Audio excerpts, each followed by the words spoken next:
Yaswanubhavam akila shrutisāramekam madhyātmadīpam atititīrshyatāṃ tamondam samsāridāṃ karunayāha purāna guhyam tam vyāsasūnum upayāmi gurum munīnām. We have been relishing Śrīmad Bhāgavatam māhātmyam. This text is part of Padma Purana. It is customary to relish māhātmya of Bhagavatam before we dive into the nectarine Bhagavatam. We get to understand the significance of listening to Bhagavatam through this māhātmya. So far we have relished the 3 chapters where we saw how Bhakti Devi was in deep distress as Kali Purusha begins to dominate, rule and run havoc. Bhakti Devi is in grief. She is weakened. And only after reaching Vrajabhumi, she regains her lost youth and vigor. But unfortunately, her 2 sons, Jnana and Vairagya, are still in a state of coma, unable to recover, and Bhakti is looking out for solutions to rejuvenate Jnana and Vairagya, and she is frustrated with Kali Yuga, where no one seems to be neither interested in Bhakti nor bothered about Jnana and Vairagya. It is then she encounters Narada Muni. Narada Muni then endeavors to put an end to Bhakti's distress. And then Narada goes in search of finding the right solution that can dispel the darkness of distress. And then Narada in Badrikashrama encounters Sanat Kumaras. And it is through Sanat Kumaras, Narada once again is reminded of the glories of Śrīmad Bhāgavatam, and Sanat Kumaras conclusively declare that in Kali Yuga, it is only through listening to Śrīmad Bhāgavatam Bhakti can once again be rejuvenated, and therefore a Bhagavata Saptaha is arranged on the banks of Ganga in a place called Ananda in Haridwara. And then as Sanat Kumaras begin the Saptaha, this is the first ever Bhagavata Saptaha that was ever conducted. As the Sanat Kumaras perform the Saptaha, not only Narada, not only Bhakti Devi, along with Jnana and Vairagya, all the rishis assemble there, listening to Sanat Kumaras as they speak, deliver the nectarine Bhagavatam. And as the Saptaha proceeds, immediately Saunaka recounts. He says, Saunaka asks, what happened then to Bhakti? And Suta then recounts how, as the Saptaha proceeded, Bhakti Devi started to regain a lost vigor, and in an ecstatic mood, she started to rejoice and dance. And not only she danced, she also entered the hearts of people all around, and Jnana and Vairagya too slowly began to be reinvigorated. And as this was happening, something fascinating happened. As all the sages, everyone who assembled there, as they were all deeply absorbed in listening to Krishna Katha, something so very fascinating happened. And Suta says, Atha Vaishnava Chitteshu Bhakti Maulikikim Nijalokam Parityajya Bhagavan Bhaktavatsalaha. Not only were people on Bhuloka listening to Bhagavata Katha being delivered by Sanat Kumaras, Bhagavan too was listening from Vaikuntha. And it seems the way Sanat Kumaras were delivering his own Katha, Bhagavan was not able to stay there. And he descended right in Ananda on the banks of Ganga. Nijalokam Parityajya Bhagavan Bhaktavatsalaha. And then and there, Krishna descended and appeared in front of one and all. Bhakti Devi was ecstatic and dancing, and she too would now see Krishna. And how did he appear?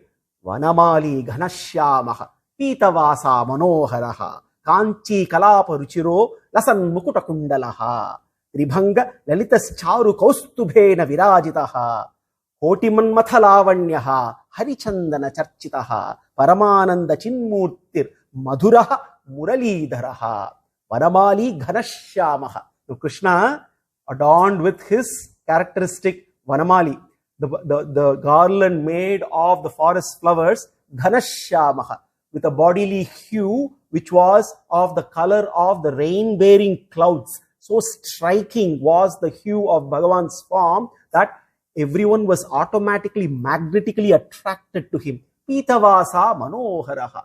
He attracted everyone out there, and he was wearing yellow, dark yellow, shining garments. Kanchi Kalapa Ruchiraha. He was wearing a gem-studded kanchi, which is the belt. Lasan Mukutakundalaha. A beautiful crown was adorning his head, and his Makara Kundala was, it seems, enchantly swaying to the dances of Bhakti Devi. Tribhanga Lalitas Charu Kaustubhena. He was wearing Kaustubha gem, and we know how Krishna, when he holds the flute in Vraja, amidst the Gopikas, he has such a very peculiar way of standing. His form is slanted at 3 different places. So very gently slanted. Tribhanga Lalitas Charu Kaustubhena Virajitaha. A very, very unique posture, so very magnetic. And Koti Manmathalavanya. Such an enchanting beauty, incomparable. Harichandana Charchitaha, anointed with Chandana. Paramananda Chinmurthir Maduraha Muralidharaha.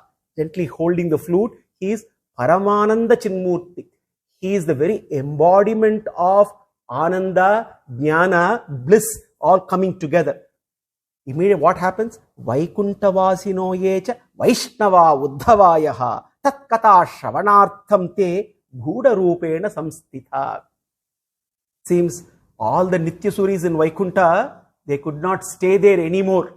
When Bhagavan has come down, what will they do there? Seems all the Nityasuris descended, and all the great bhaktas, everyone, without others noticing, it seems, were hiding and listening to Bhagavata Katha. Uddhava was also there. Ghuda Rupena Samstitaha. No one can be away from listening to Krishna Katha. Such was the magic of the Bhagavata Saptaha that was happening. Sarat Kumaras were absorbed in Krishna as they were delivering Krishna Katha, and Bhakti Devi in ecstasy, dancing to the tunes of Krishna Katha. Krishna himself present there, enjoying, rejoicing, and the entire Bhuloka was celebrating. All the bhaktas.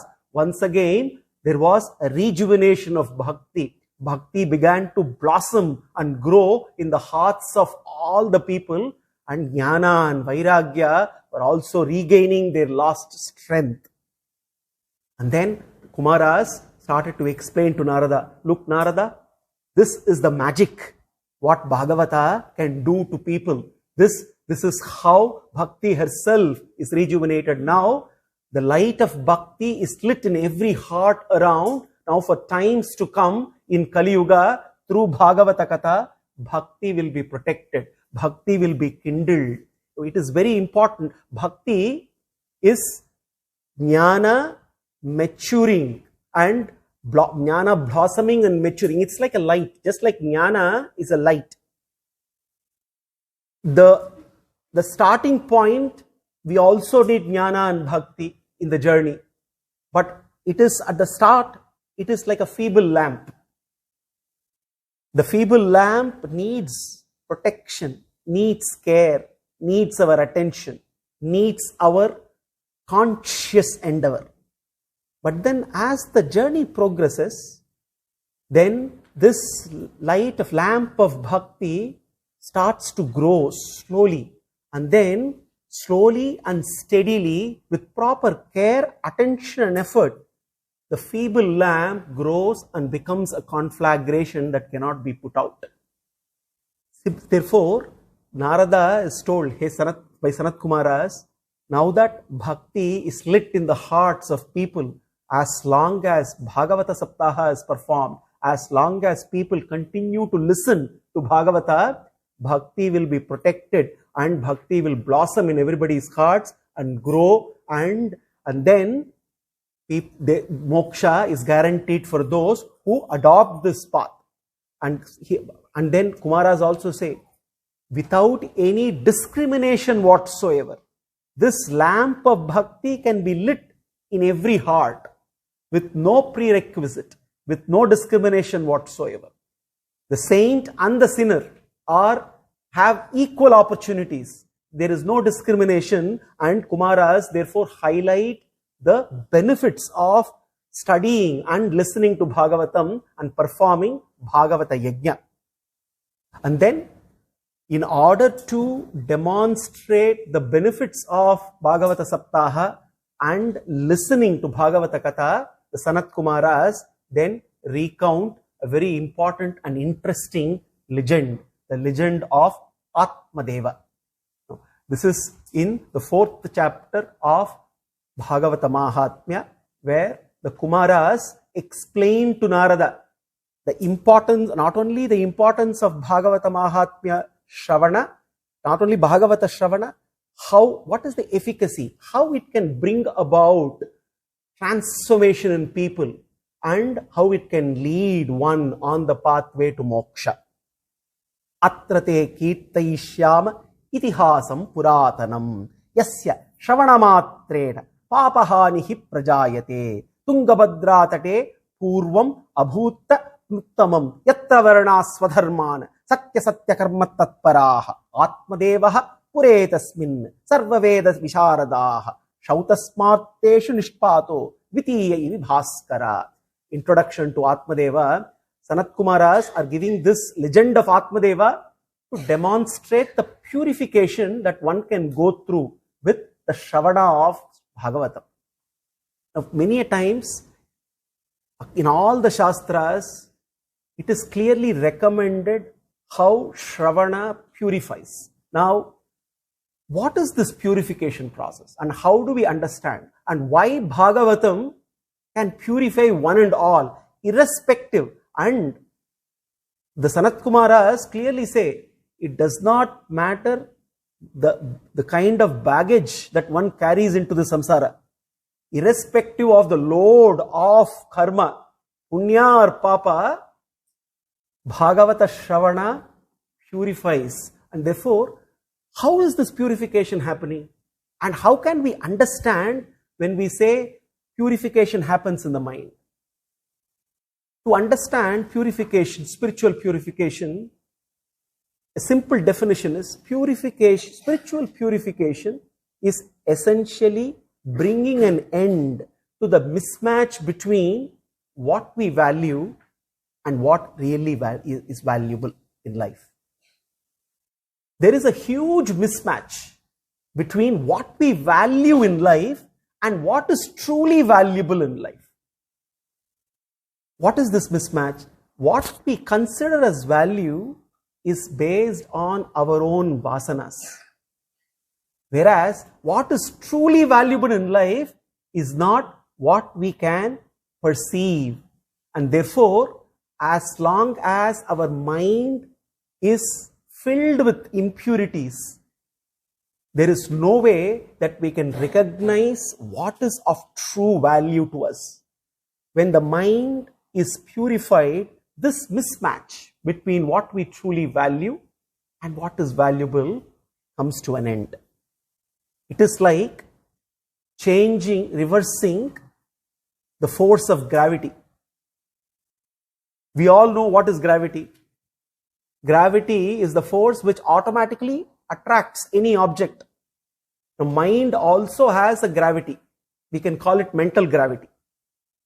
Our thoughts always naturally gravitate towards material objects based on our own vasanas. All of us, by design, we all gravitate towards certain things. We have likes and dislikes. Now, this gravitation, this pull of my mental gravity is so very strong. It is impossible to overcome it in one lifetime, because this is an effect of the forces that have come together over several lifetimes.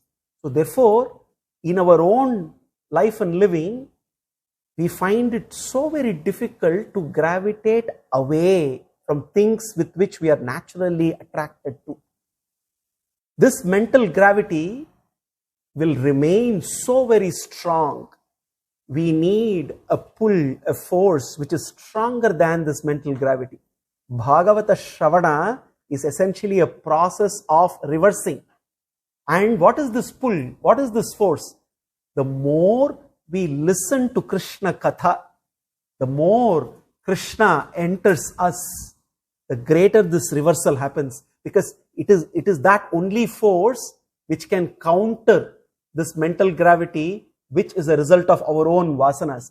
So therefore, this purification is all about reversing, which means not only kindling our liking, our love for Krishna, making it so very strong that it becomes not just an equal counter, but a greater force that can help us, enable us overcome our own mental gravity and natural inclinations.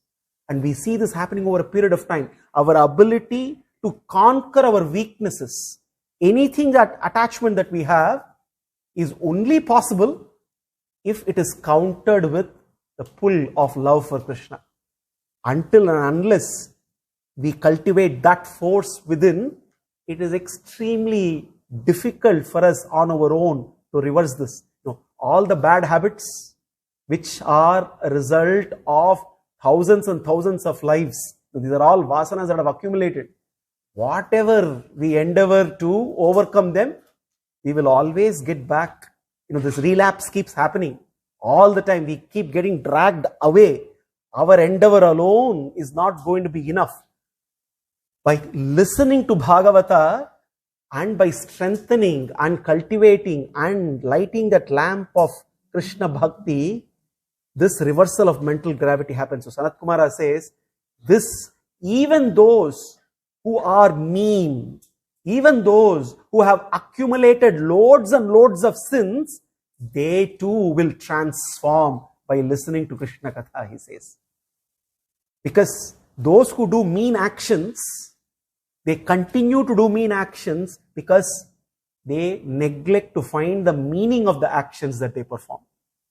The moment one starts to analyze the meaning of their actions, one will get a solution how to stay away from doing mean actions.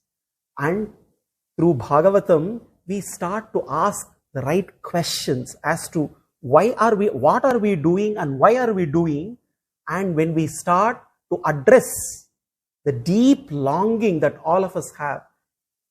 All the indulgences in life are like painkillers. We indulge in order to address a pain. But these indulgences are like painkillers.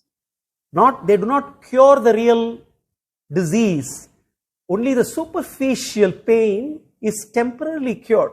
By repeatedly indulging, it's like instead of curing the disease, we are treating ourselves, giving ourselves continuously painkillers. And over a period of time, the efficacy of the painkillers will also wane. We have seen this even when we take the analogy of medicines. So similarly, in samsara, without addressing truly the deepest longing within us, and addressing the illness that all of us have, the sickness of samsara. All the indulgences that we get into are all like superficial, temporary painkillers, and then which further worsens our situation.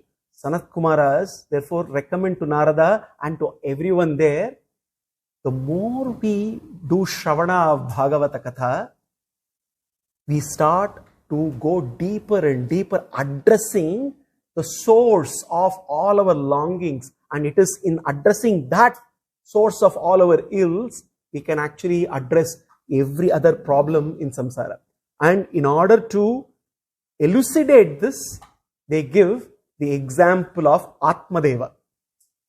Tungabhadra tate purvam, Tungabhadra tate, on the banks of Tungabhadra, it seems there was this pious Brahmana by the name Atmadeva. Interestingly, he is called Atmadeva, possibly also to give a philosophical message, like Atmadeva represents a typical Jivatma. A typical Jivatma who endeavors to be on the right path, but somehow is dragged by the forces of the world. No, this Atmadeva, Yatra Varna Swadharmana Satya Satya Karma Tatparaha. He is a stickler to performing all the Vedic rites. He has learnt all the Vedas. He is a stickler to all the injunctions of Karma Kanda, and all the rituals he diligently performs. And because of repeatedly doing the rituals, he did acquire some amount of brilliance. But unfortunately, he was still stuck to the ritualistic aspect of life and living, and therefore he was still finding emptiness, incompleteness in life.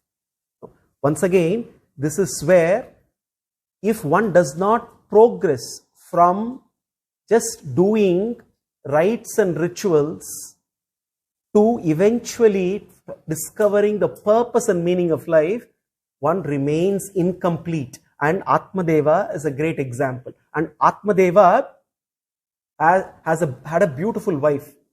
Dhundhuli was her name, and unfortunately, Dhundhuli was miserly, crooked, full of pride, and was somebody who was very quarrelsome, so self-centered, exactly the opposite of Atmadeva. Possibly we can look at Atmadeva and Dhundhuli as the Atma and the mind coming together in the Sharira called Tungabhadra.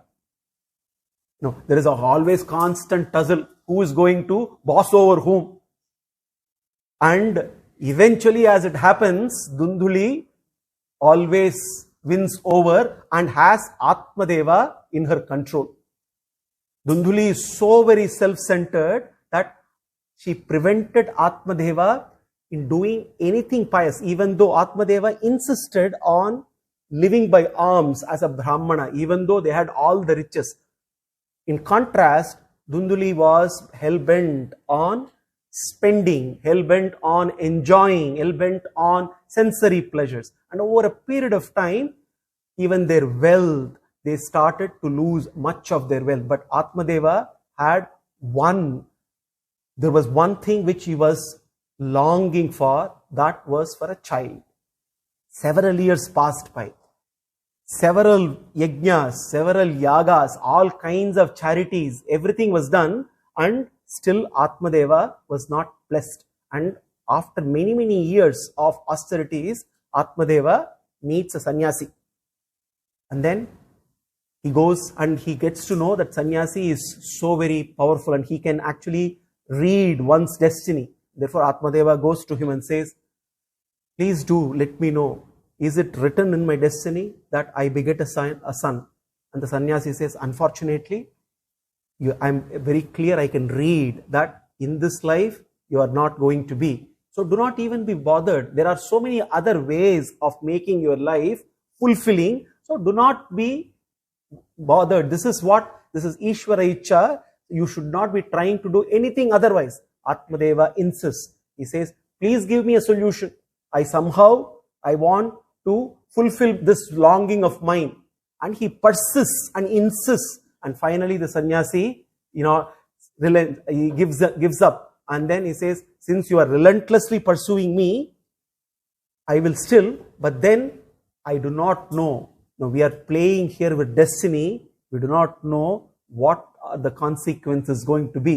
But still, you are insisting and you are so very persisting. I will give you something with which possibly you can fulfill your longing. And then the sannyasi gives him a fruit and then says, take this fruit, offer it to your wife. And I recommend that she performs for 1 year a very austeric way of life and living, performing all kinds of pious activities and keeping herself clean, pure, doing all kinds of charities. And after consuming this fruit, you will be blessed with a son. Atmadeva is very pleased. Now, at last, the moment of fulfilling his desire is coming, is nearing, and then he rushes home. And then he goes to Dunduli and he says, this is so and this is what has happened. We now have the solution to all our problems. Now our life is going to be complete. Now we are going to be blessed with a son. Everything is going to fall in place. And he gives the fruit to Dunduli and goes away. Dunduli is Dunduli. Now Dunduli, the moment she starts thinking of childbirth, her mind goes berserk. This is what in Gita Krishna says, worry accelerates our imagination in the wrong direction. Now, Dunduli starts imagining all kinds of horrible things. She starts to imagine, if I consume this fruit and then if I conceive, my belly start to grow bigger and bigger and bigger. I am going to become more immobile. And then one day if the dacoits attack me, because my belly is going to be so big, I have to protect my child. I cannot run. I'm going to be hurt by the dacoits. It's all kinds of crazy thinking starts, and she starts to think, what if I die during childbirth? What if the child refuses to come out and stays there? Will I remain throughout my life with a big belly? And all kinds of imaginary thinking. Dunduli is in that state. So when worry takes over in the mind, it accelerates imagination. And when the imagination is accelerated in the wrong direction, we need to put a brake. We need to stop. But unfortunately, Dunduli was driving a car where there was no brake.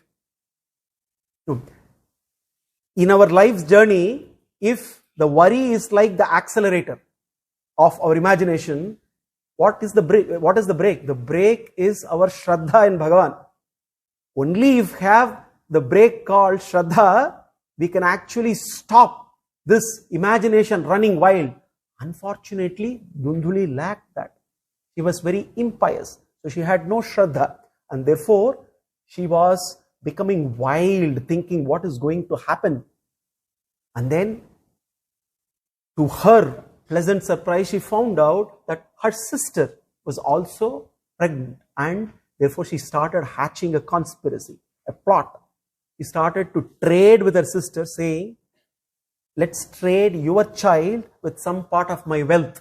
You give me your child, I will now for the next few months act as though I'm pregnant. And then once you bear a child, you hand over the child to me. And then I will give you a part of my wealth. And then whenever the child needs to be fed, you come home because you are my neighbor, you can come and feed me. Both our problems will be solved. You are poor, you will get wealth. I don't want to conceive and give birth to a child. My problem is solved, your problem is solved. Let us do this, let us agree on this arrangement. Her sister agrees too. And then Dunduli then starts thinking, what should I do with this fruit? And her sister has a plan. Anyway, we are not sure whether the sannyasi's word is going to come true or not. Go and take the fruit and feed it to your cow. Let's see what happens. So Dunduli immediately goes and feeds the fruit to her cow. And then the next few months, she masquerades, she acts as though she is pregnant. Atmadeva is completely unaware of this arrangement between Dunduli and her sister. Few months pass by, her sister bears a child. Now the child now is transferred to Dunduli. Dunduli now conveys to Atmadeva that she has given birth to their child. Atmadeva is ecstatic, so very happy. and he names the child as Dundukari. In the meantime, the cow that has eaten the fruit has also become pregnant. And couple of months pass by, the cow gives birth, and Vichitra Ishvara Icha, the cow gives birth to a divine child. Everyone in the village is astonished. They are seeing for the first time a divine child being given birth to by a cow. And the child was human but had ears like a cow. And therefore, Atmadeva was thrilled. Until then, he was wanting for a child for so many years. Now he has two sons. One, his own son, the other through his own cow. So he also looked at the new child as his very own son, and he did Namakarana, and he called him Gokarna. Gokarna, one who has the ears resembling the ears of the cow. So Gokarna has taken birth. Dundukari. So, unfortunately for Atmadeva, who was longing for a son, the trouble started with the arrival of the son. Dundukari was the very embodiment of everything which is Asuri. He was demoniac in nature, so very destructive in nature.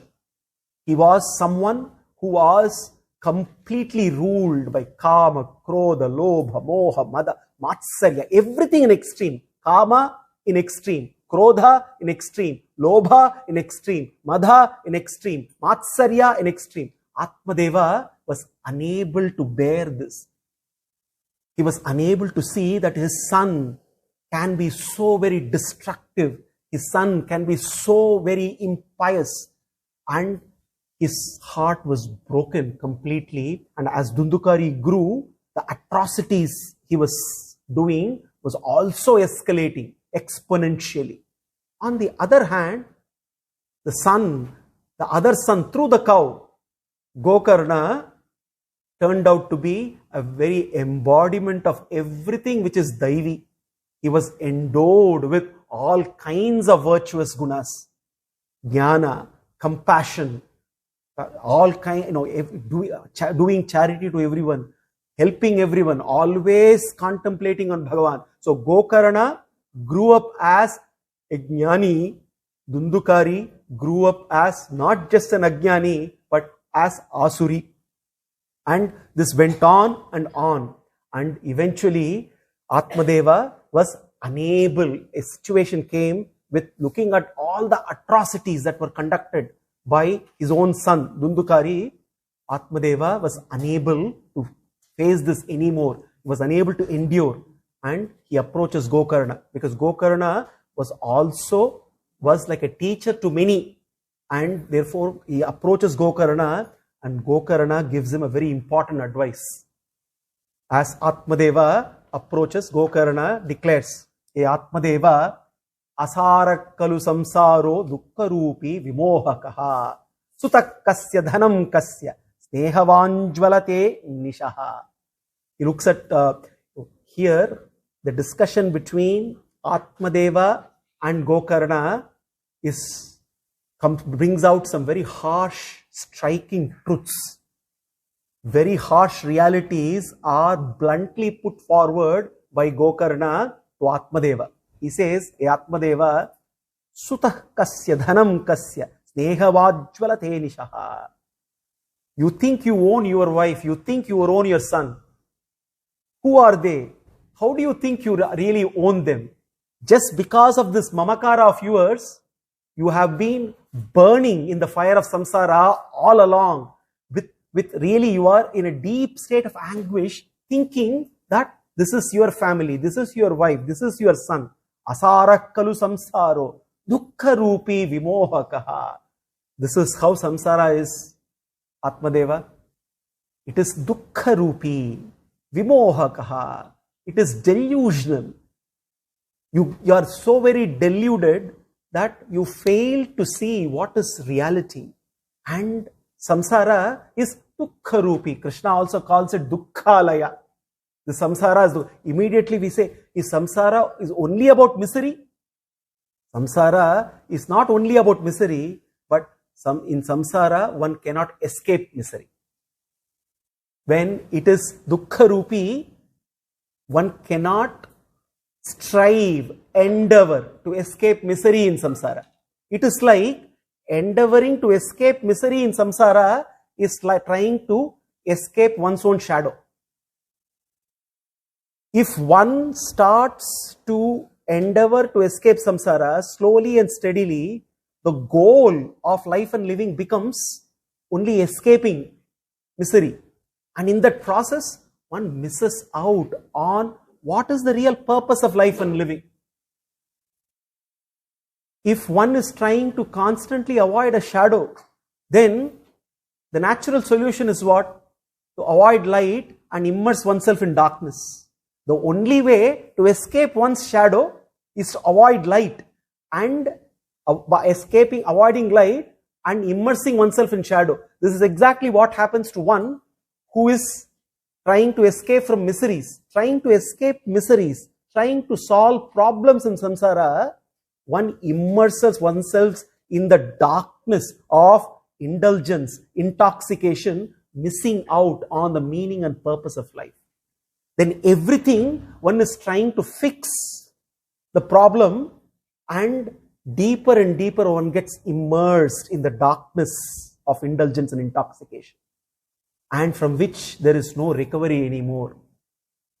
On the other hand, when one comes into light, the shadow is visible, but then one need not be focused on the shadow. One has a choice to focus on the light that is giving the shadow. And one has the option to focus on the path that is illumined with the light. So therefore, shadow is inescapable.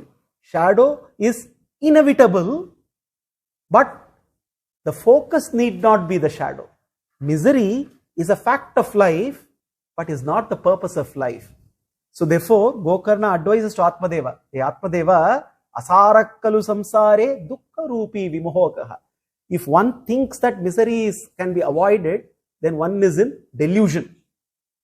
Like taking the analogy of a hospital. Now, pain is inevitable, inescapable reality of a hospital life.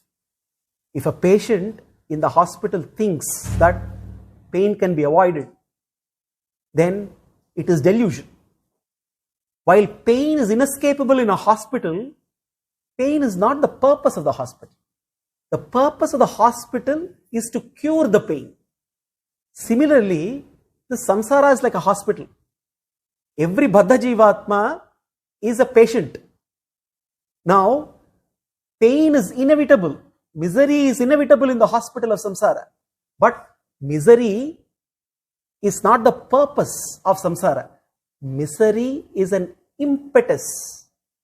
It is an impetus for us to elevate our consciousness, purify our consciousness. So therefore, Gokarna is giving an advice to Atmadeva. Atmadeva, if you keep trying to run away from miseries, the miseries will always keep coming. There is no way you can escape. And he gives an example. Chachendrasya sukham kinchinna sukham Chakravartinaha. One can be a Chakravarthy, an emperor. One can even be a Indra. Even Indra cannot avoid misery. Even one goes to Swarga, misery also will come back, because Swarga also will last only for one particular time. One man went to Swarga, was so happy. He thought, now it's going to be pleasure after pleasure. And then the moment he entered Swarga, on the one side, he saw a long queue. He said, what is this queue? Then one of the devils said, sooner or later you have to stand in the queue. For what?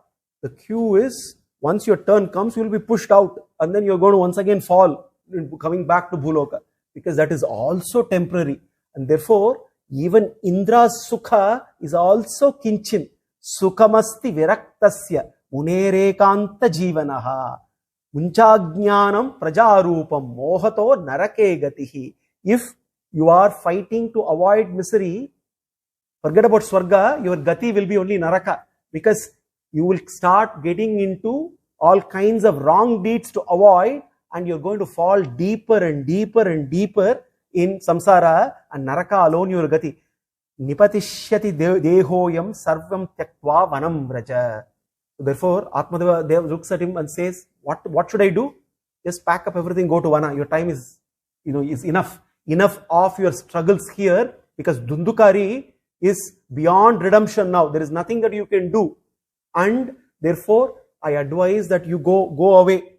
You renounce everything and go away. Now, Atmadeva says, okay, I will I will renounce everything and go to Vana. What should I do there? Then Gokarna gives some profound instructions. Just like how when Devahuti wanted to understand how she should spend her life, Kapiladeva gave her instructions which we celebrate as Kapilopadesha. Here, there, a son giving Upadesha to his mother. Here, a son giving instructions, Upadesha, to his father. Gokarna is giving instructions to Atmadeva. He gives a series of instructions. The first instruction he gives, Dehesti mamsa rudirebhimatim pajatvam jayasutadishu sada mamatam vimuncha. First and foremost, Atmadeva, your name itself is Atmadeva. Contrary to your name, you think you are Deha. He says, Dehesti mamsa rudirebhimatim pajatvam. Very harsh reality put in a very blunt way. So sometimes it is very difficult to come face to face with harsh realities. We do not have the courage to address certain harsh truths in life. And here, Atmadeva is being bluntly told, realize that you are not this body made out of bones, flesh and blood. You are beyond this body. You have an identity which is over and above this body. And because of your strong attachment with this body, because you are identified with this body, you are also identified with Dunduli as your wife. You are identified with Dundukari as your son. You are unable to, you are overpowered by these attachments. Jaya Suta Dishu Sada Mamatam Vimuncha. That Mamakara, that Dundukari is your son. Dunduli is wife. This Mamakara is overpowering you. Once again, it all boils down to the wrong identity with which you are identifying this bag of bones, flesh and blood. Are you this bag of bones, flesh and blood? Think, Atmadeva, you are not, you are beyond your body. Vasamsi jirnani yata vihaya navani gannati naroparani tata sharirani vihaya jirnani anyani samyati navani dehe. This body is like a dress that you wear. The dress, when it gets worn out, you just have to discard and move on. You cannot be holding on to a worn out dress and crying over it. Also, when you wear a dress like a uniform, and there are few others who are also wearing the similar uniform, you cannot, just because everybody is wearing the same uniform, you cannot develop that attachment towards. It's like the bodily relations are temporary and you cannot be emotionally dependent on them, and your mamakara should not be overpowering them. Hey Atmadeva, you must realize that the soul wears the deha and the deha soon wears out the soul. The soul wears the deha. The Atma wears the deha like a dress. Today, in this life, one dress, it was a different dress in the last life. It keeps changing the dress. While the Atma wears the Deha as a dress, the Deha wears out the Atma. How the Deha wears out the Atma? The Deha keeps demanding attention from the Atma all the time. The Atma, the indweller, is in a state of distraction. The Atma is not able to connect with its own purpose in its journey, pandering to the demands of the body.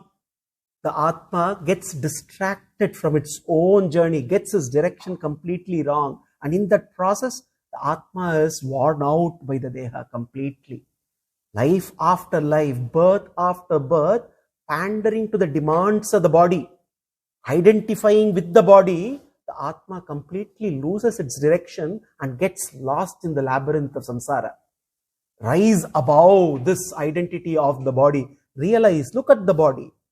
It is just a bundle of flesh, bones, and you have to realize your identity, and with that, you will start then to take the next step. Pashya nisham jagadidam shanabhanga nishtam. Pashya nisham jagadidam shanabhanga nishtam. Then you will be able to see how this material world that you see is so very temporary in nature. Start cultivating a vision. Cut through what you really see. Cut through the superficial layer. What you see is not what the reality is. Beyond the superficial layer, there is something which is enduring, which is changeless.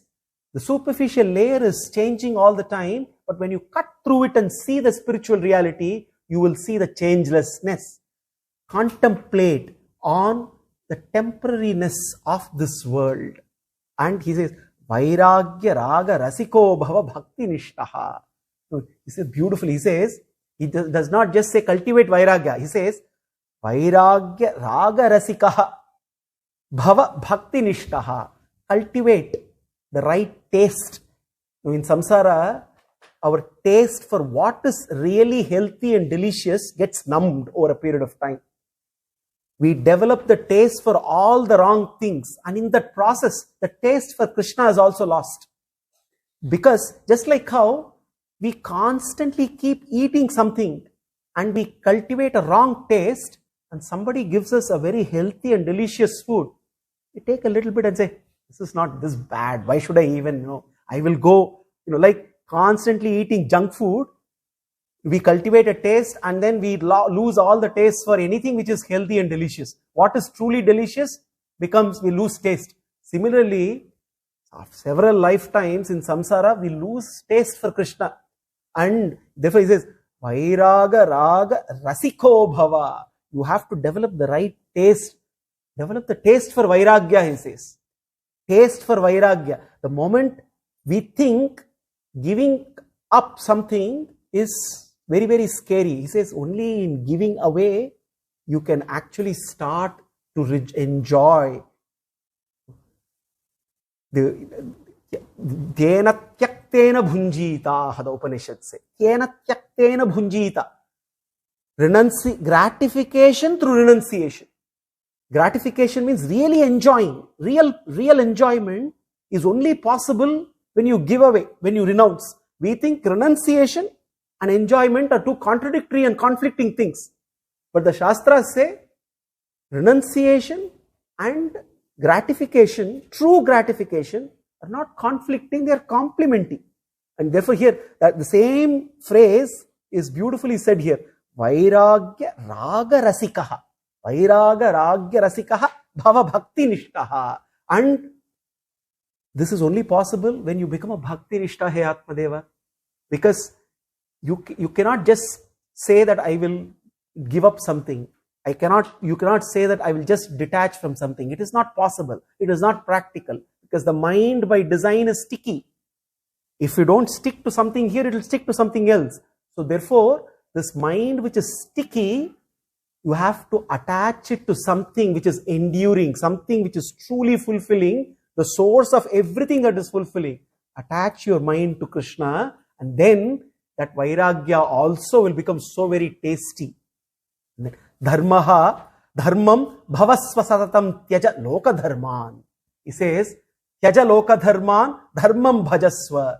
You have to understand which dharma you will take shelter, under which dharma. We all, in our life and living, we are all looking for shelters. Whatever duties that we do, whatever actions that we do, we are all wanting shelters in our life, something which will protect us, something which will support us. But then all these shelters are all infallible, all temporary. Imagine somebody is being chased by thieves, and someone is running and the thieves are chasing him. They are after the money in his pocket. And then he runs and then he goes and takes shelter of a kidnapper. We will laugh. We will say, this is so very foolish. Because the thief is only after the money in one's pocket, but the kidnapper is after every money, including in the bank account. Now, all of us are like this someone. We are chased by thieves and we take the shelter of a kidnapper. We are chased, thieves are the problems in life. And in order to flee from problems, we take all the wrong shelters in samsara. The shelters which we think will protect us, will give us pleasure, and in that process, we get kidnapped forever. We get trapped in samsara.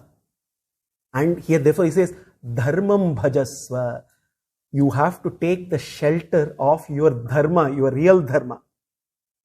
Your real dharma, savai pumsham paro dharmo yato bhaktir adhokshaje. Ahaituki apratihata yatatma suprasidati. The dharma that you should take shelter under is bhakti to Bhagavan. That is what will protect you. Every other dharma is not going to protect you at all. Therefore, tyaja loka dharman, laukika dharma, dharmam bhajasva.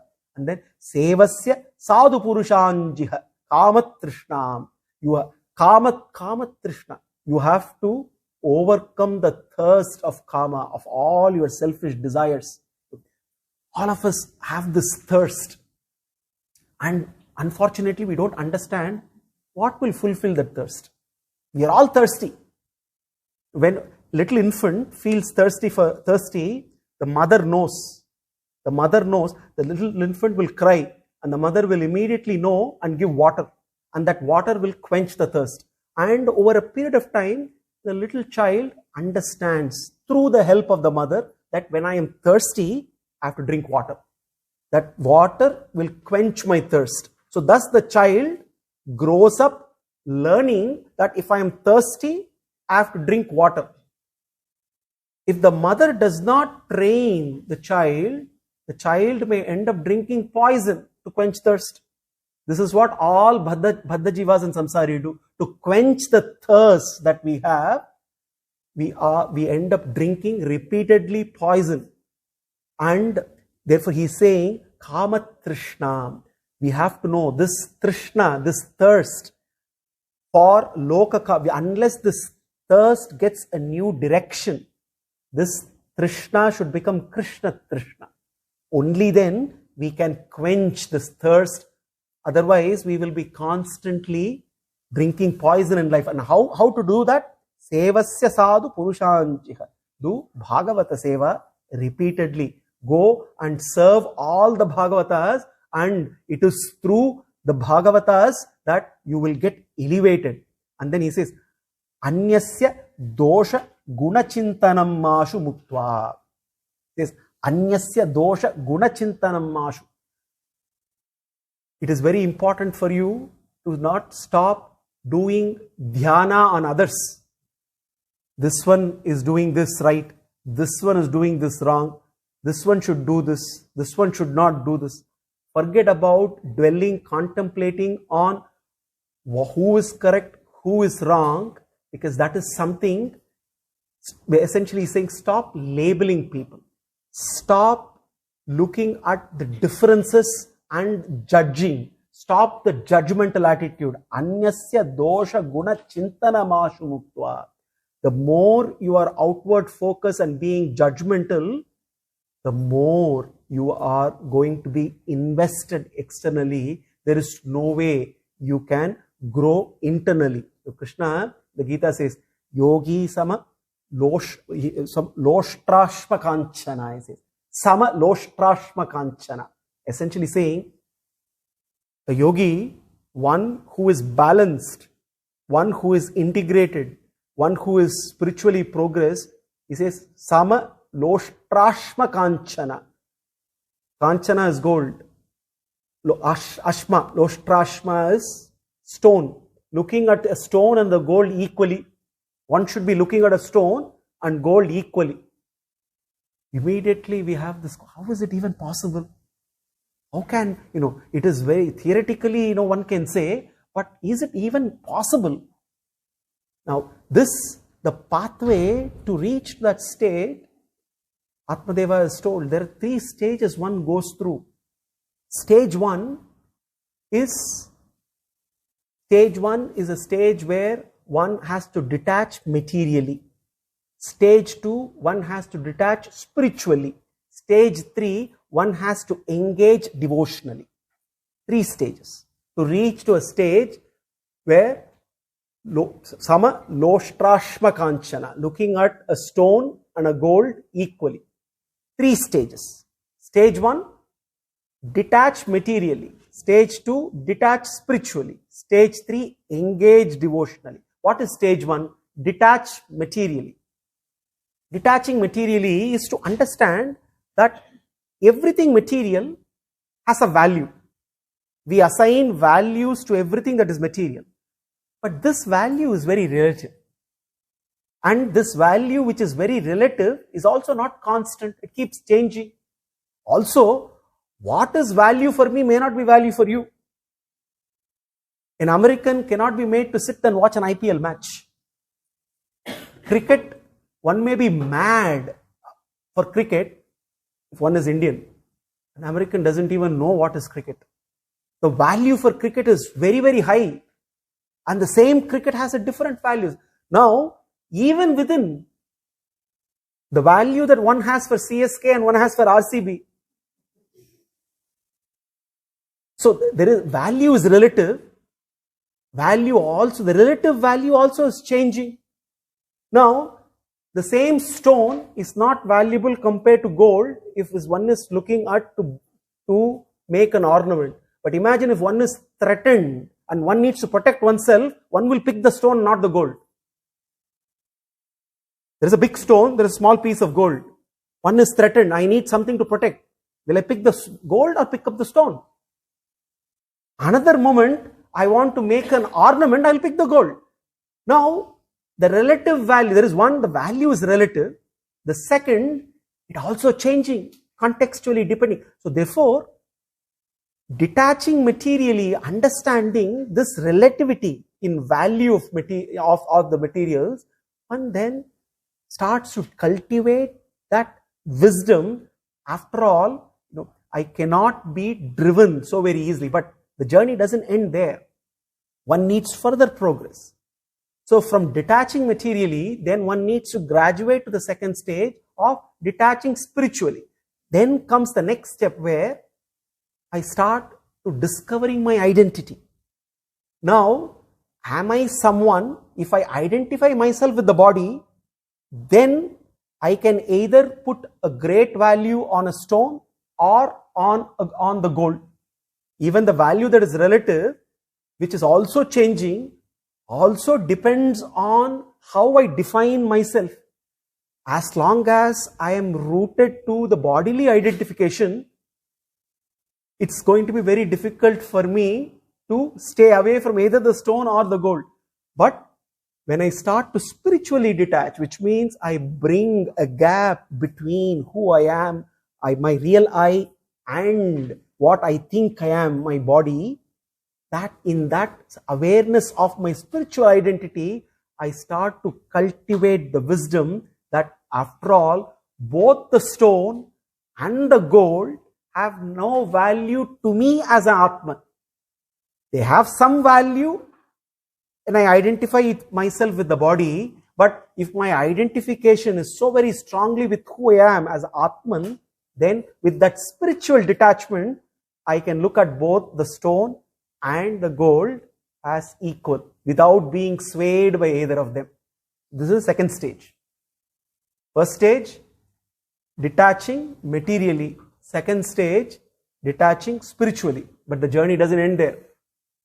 The third and the pinnacle and the summit of the journey, this is what is the recommendation being given to Atmadeva by Gokarna.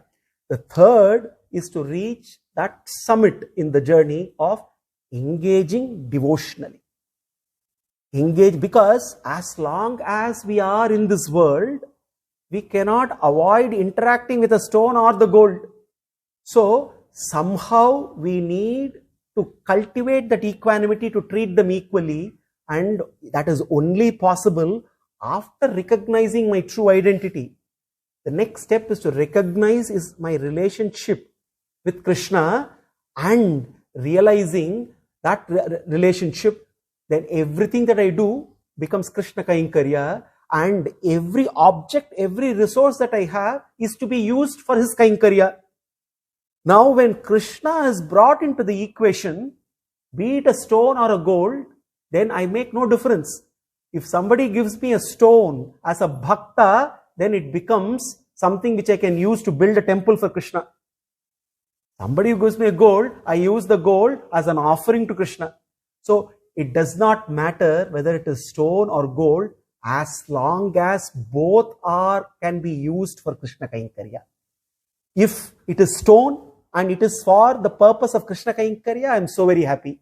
And if it is gold which comes in the way of Krishna Kainkarya, I am not swayed by the gold. I can settle for the stone, not for the gold. On the other hand, the same is the case with the gold. If it is for Krishna Kainkarya, then I am not swayed for the stone. So, samaloshtashmakanchanaha, engaging devotionally, doing Krishna Kainkarya all the time, recognizing my true identity, I will be able to see everything so the same without being emotionally swayed, and all my worldly attachments automatically will wane, and I will stay connected with the purpose, with the mission, with the goal of my life. And therefore, Atmadeva, this is exactly what you have to do after you retire from here and go to the forest. So Gokarna lays down to him and he says, hey, and Atmadeva, the simple solution for this is start to listen to Bhagavata Katha. And Atmadeva retires and continues to spend his time absorbed in Krishna Katha. And as he is absorbed in Krishna Katha, over a period of time, he elevates himself and then eventually he attains moksha. And thus, Gokarna's Charitra is given as an example of how the Atmadeva's example is given as to how Krishna Katha, Bhagavata Yajna can actually elevate one from the trap of the samsara and help them reach moksha. And then in the next, and then Sanat Kumara's then next recount the next incident as to how Dundukari attains moksha. Dunduka, immediately we raise our eyebrows. Dundukari attaining moksha, we are very interested. Because this is exactly what we, whenever Shastras give some examples which are extraordinary, we try to latch on to them. Ajamila got moksha. Yes, Ajamila, who was sinful throughout his life, just because he said Narayana, even unknowingly, he gets moksha. Can I follow him? Examples are given for a certain purpose. Dundukari's example is given for the purpose of highlighting how listening to Bhagavata Katha can also help one who is so very sinful break the shackles of Papa Karma. Dundukari is, then the Sanat Kumaras recount what happened to Dundukari. After Atmadeva goes, the atrocities are on the rise and Dundukari eventually gets trapped by some women who burn him to death. And then once he is burned to death, then he becomes a ghost. He is unable to get liberated and he goes around suffering in the form of a ghost. And he goes everywhere and his sufferings only increase. And as his sufferings increase, eventually Gokarna, after Dundukari passes away, goes to Gaya and performs Shardha. But then, one fine day, Dundukari presents himself in a ghastly form to Gokarna. But Gokarna is a great jnani, is a great bhakta. He is not alarmed. He finally finds out that this is Dundukari in his ghostly form. And Gokarna is surprised. In spite of performing Shardha in Gaya, Gokarna could not be redeemed, Dundukari could not be redeemed, and he still has not elevated himself. The Atma has still not gone to Pitruloka, is all still tied up in a ghostly form. And Gokarna is stuck. He is unable to find a solution to Dundukari's problem.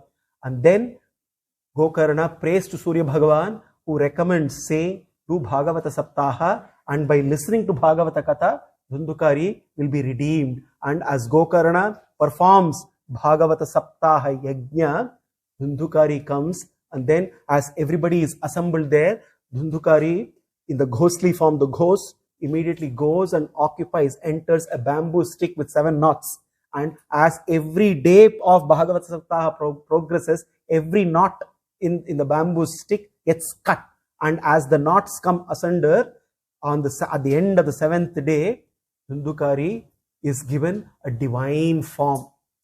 All of a sudden, everybody out there who have been listening to Bhagavata Saptaha suddenly see a Narayana-like form with 4 arms and so very divine, so very resplendent, and everybody is astonished as to what is going on there. And as Gokarna is looking at his own brother Dhundhukari getting that divine form after listening to Bhagavata, then he sees the Vishnu Dutas coming all the way to escort Dhundhukari all the way to Vaikuntha. And then Gokarna asks the Vishnu Dutas, many people here, all of them also have been part of the Saptaha.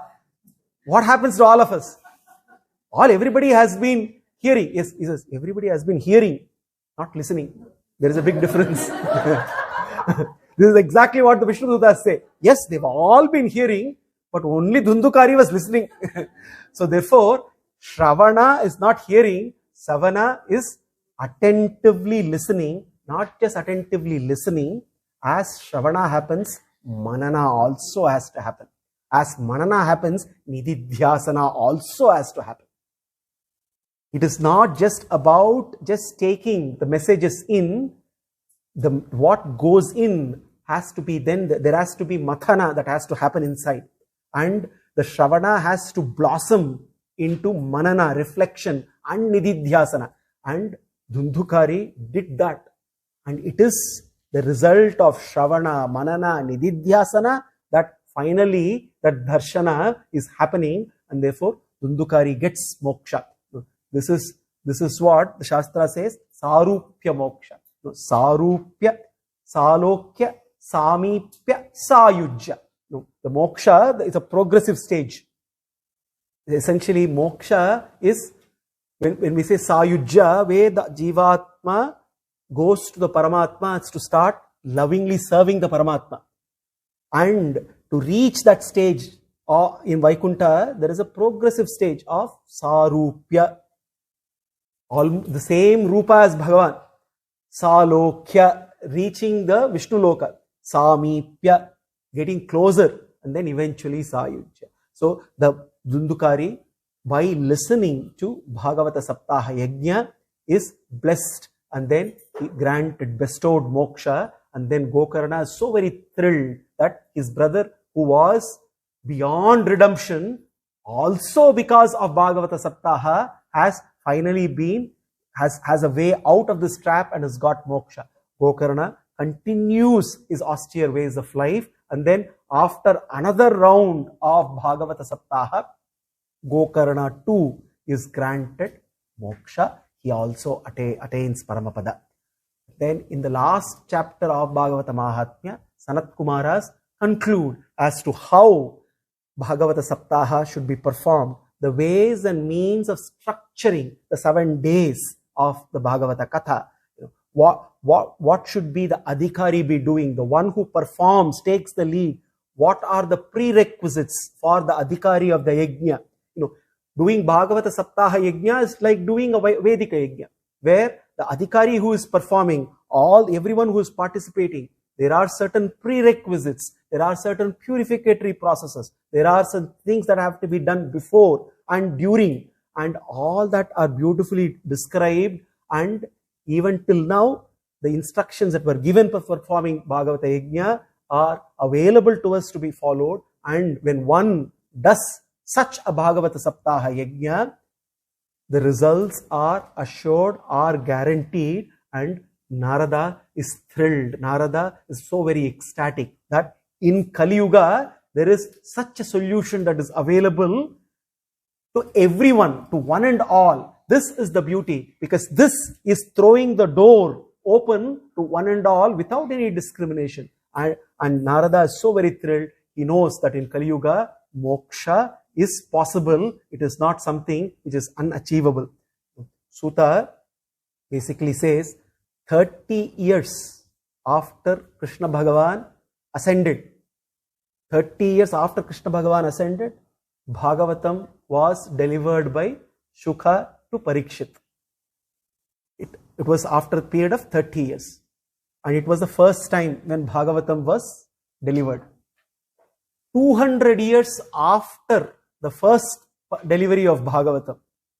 After that, Gokarna delivered Bhagavatam to Dhundukari and everybody else. 30 years after that, Sanat Kumaras are doing the Bhagavata Saptaha Yajna on the banks of Ganga in Ananda in Haridwar. Several thousand years later also, people are continuing to perform Bhagavata Saptaha Yajna in order to obtain all those rewards that are assured.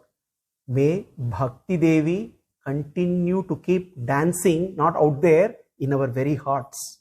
Let her keep dancing to the tunes of Krishna, and as she keeps dancing, let us all also continue to partake the nectar of Bhagavata and relish Bhagavatamrita. Nigamakalpataror galitam palam shkamukat amritadrava samyutam pibata Bhagavatam rasamalayam muhuraho rasika bhuvi bhavukaha. Thus, we conclude relishing Bhagavata māhātmya, and we are now ready for doing a deep dive into the various cantos of Śrīmad Bhāgavatam. Sarvam Sri Krishnarpanamastu.